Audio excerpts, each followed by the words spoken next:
ఎందుకట్ట అయ్యాడో ఏమో మరి నాకు అర్థం కాల. దేవునికి స్తోత్రం.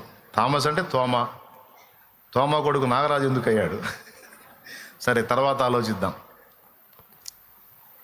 ఎప్పుడైతే మారు మనసు పొంది బాప్తిస్మం పొందావో, మీ నాన్న పేరు ఏంటంటే ఇక థామస్ కాదు, పరలోకమందున్న తండ్రి, దేవుడు. అది ఫాదర్ నేమ్. అందుకే దైవజనుల వాక్యం చెప్పేటప్పుడు ప్రియమైన దేవుని బిడ్డలారా, దేవుని పిల్లలారా, దేవుని కుమారులారా, దేవుని కుమార్తెలారా అని తరచు అంటారు. గుర్తుందా? ప్రియమైన దేవుని బిడ్డలారా అని ఎందుకు అంటారో మీకు ఒక పట్టాన్ని చెప్తే ఎక్కదు కాబట్టి పదే పదే ఆ మాట అంటే అట్లనన్నా మీ మైండ్కి ఎక్కిద్ది. నేను దేవుని బిడ్డని, దేవుని కొడుకుని, దేవుని కూతుర్ని అని నీ గ్రహింపు ఉంటుందని ఆ పదం వాడతారు దైవజనులు. స్తోత్రం చెప్పండి. అర్థమైందా? నువ్వు ఎల్లప్పుడూ గుర్తుపెట్టుకోవాల్సిన విషయం ఏంటంటే ఫాదర్ నేమ్ మారిపోయింది. ఇప్పుడు దేవుని కొడుకువి, కూతురు బాప్తిస్మం పొందిన తర్వాత. అలాగని మళ్ళీ ఆధార్ కార్డులు అది మెన్షన్ చేస్తే ఈ లోకం ఊరుకోదు. దేవునికి స్తోత్రం. నాగరాజు సన్ ఆఫ్ గాడ్ అన్నాడు అనుకో, అయ్యా ఎవరాయా దేవుని కుమారుడు ఎవరాయా అంటారు.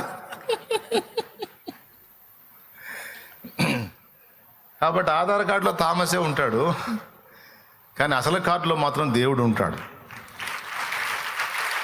Praise the Lord. బాప్తిస్మం పొందక మునుపు నీ తండ్రి పేరు ఏది? జన్మనిచ్చిన శరీర సంబంధమైన తండ్రి పేరు ఉంటుంది. బాప్తిస్మపు అనుభవంలోకి వచ్చిన తర్వాత విశ్వాసమును బట్టి మీరందరూ దేవుని కుమారుని అంగీకరించినందున, ఆయన మాటకు విధేయత చూపినందున మనందరికి ఇప్పుడు దేవుడు తండ్రి అవుతున్నాడు. అది యోహాను సువార్త 1:12 చెప్పిన సాక్ష్యం.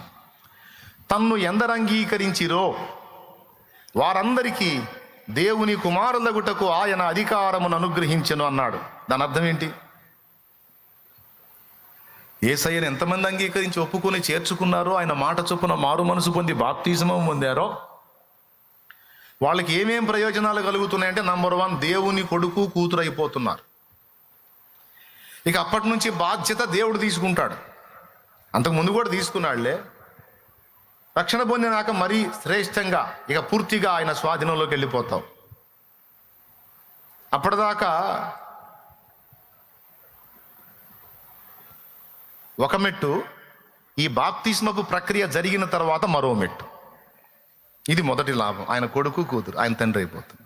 రెండవది, జీవగ్రంథంలో నీ పేరు రాయబడుతుంది.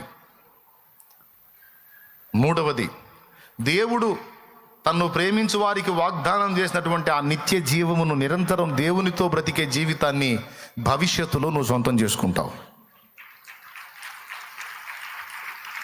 రెండవది జీవగ్రంథంలో పేరు, మొదటిది దేవుని సంతానం, మూడవది దేవుడు సిద్ధపరిచిన మహిమ ప్రపంచములో యుగ యుగాలు ఆయనతోనే ఉండిపోతావు. సోషల్ మీడియాను, ఆ సెల్ ఫోన్లే మీకు